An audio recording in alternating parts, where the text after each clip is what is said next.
Page 40, when the saints go marching in. They're talking here about the chords. They're talking what they're calling is the F chord. They haven't introduced Roman numerals to you, chords and Roman numerals yet. I kind of wish they would hurry up and do that. Let's just talk real briefly, and if you get confused, that's fine. You can watch this video over and over. Hopefully, eventually, they'll get around to explaining this. Take the key of C, okay, because this piece is in C major. There's no sharps or flats, all right? So we're using white notes, or white keys only, all right? I don't see any accidentals, so there's no black keys involved. It's all going to be all white keys. Well, in the key of C, it goes, a scale goes from C to C, and you can go C to a lot. You can go more than one octave, but keep it simple. One octave. C to C, any C to C, it doesn't matter. And it's going to be each of the notes between those two. That's a C major scale. Go do my video on C major scales. Well, each note, also called a step, is numbered. 1, 2, 3, 4, 5, 6, 7, and back to 1 again. 8 is 1, okay? Okay, if I build a chord, a triad, tri meaning 3, a chord is a triad is a 3-note chord, okay? It's every other note here, okay? Using only the notes in that scale. Some of those sound better than others, but that's what it is. Okay? Each one of those is numbered. We use Roman numerals because we got so many numbers going on anyway, all right? So that would be the 1 chord. We call it a 1. It would be a capital I, Roman numeral I. 1, 2, 3, 4, 5, 6, 7, back to 1. Okay? Not that hard. It's fairly simple. Every key has what we call 3 primary chords, and they're really, really important to know. This book isn't using them yet. Well, it's using them, it's just not teaching them to you. The 3 primary chords are the 1 chord, and you'll see it all over. I mean, looking here in the second, or in the first, it's in the second measure on the first line, all right? It's a 1 chord because it's built on the first step of the scale.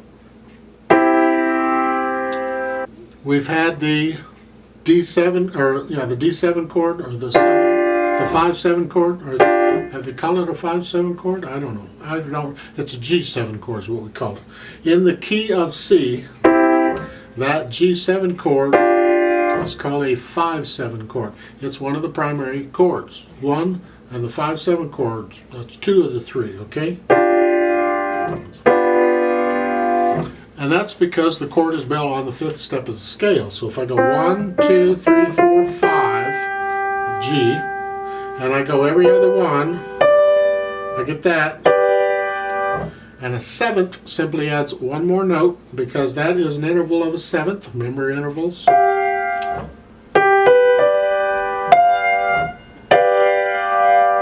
That's a G7 chord. In the key of C, it is a 5/7 chord. Are the dots beginning to get connected yet? Now if I take this chord, every other note, and I turn it over, we call that inverting it, right? I take the G, I put it on top, the other notes stay where they are. Does that look familiar? It's still a G7 chord. It's still a 5/7 chord in the key of C. Okay? And we can make a triad out of it just by leaving out 1 note. All we need is 3 notes. So I can go here.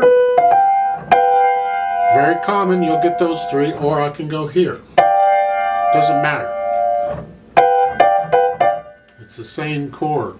Alright, if you look here on when the saints go, it is the 2nd line last measure. You have in the left hand, you have these notes. They've left out the B. That is a G7 chord, or a 5/7. It would be a V with a little 7. It's a 5/7 chord in the key of C. It's one of the primary chords. Then the last primary chord is called the 4 chord. It's built on the 4th step of the scale. So if I go 1, 2, 3, 4, make a triad of here.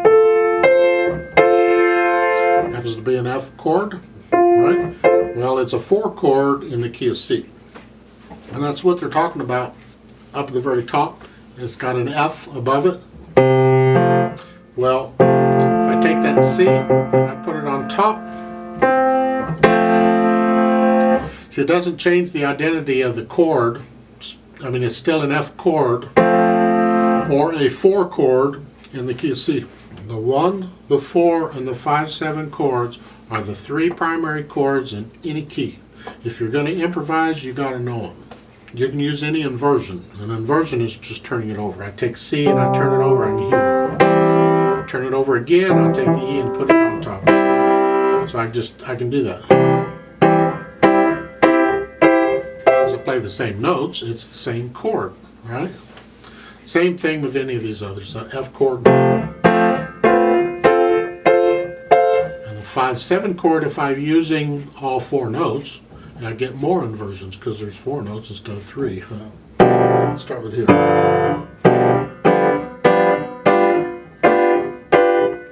Blah, blah, blah. So in the key of C, we have the 1, the 4, 5/7, and the 1. Sound familiar? Well, we're using these 3 chords in this When the Saints Go.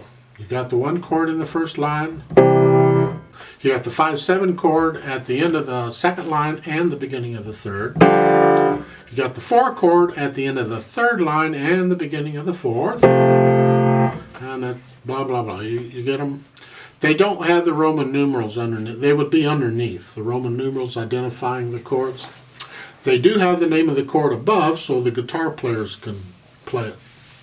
And that's nice. Now, that's a lot of spiel for that, but that's what it is. In this piece, it's pretty straightforward. It's in C major. You have 3 pickup notes, which is why the last measure of the piece has 1 beat in it. So when I count us in, I'm going to give us a full 4 plus 1. 5 altogether, right? Okay, you can add 4 and 1. I know you can. Okay. They put some notes in here in red to remind you. I can point them out, but you know about the ties. Just make sure you tie it. Don't play the second time. It's tied, right? And the other one, the one you do want to watch for, is the watch fingering thing they put in there. It's the last measure of the third line. Because on the 4 chord, it's not in that C 5-finger position. You have to move the thumb up 1. The rest of the hand stays where it is. It's just the thumb moves. That's all they're pointing out. That's all it's for. It's no biggie unless you miss the note. Then it's a biggie. Let's try this out and see what happens, right? I'm assuming you can already play it. You're just going to check your notes with me. So put your hands in C position. And kicks and giggles, you could transpose this thing to some other key too if you wanted. Just play the same fingers at the same time. Oh, by the way, I'm leaving the metronome at 70. As long as we don't have a lot of 8th notes in there, I'm hoping you can do 70 and speed it up a little bit. Not a lot, just a little. 1, 2, 3, 4, go.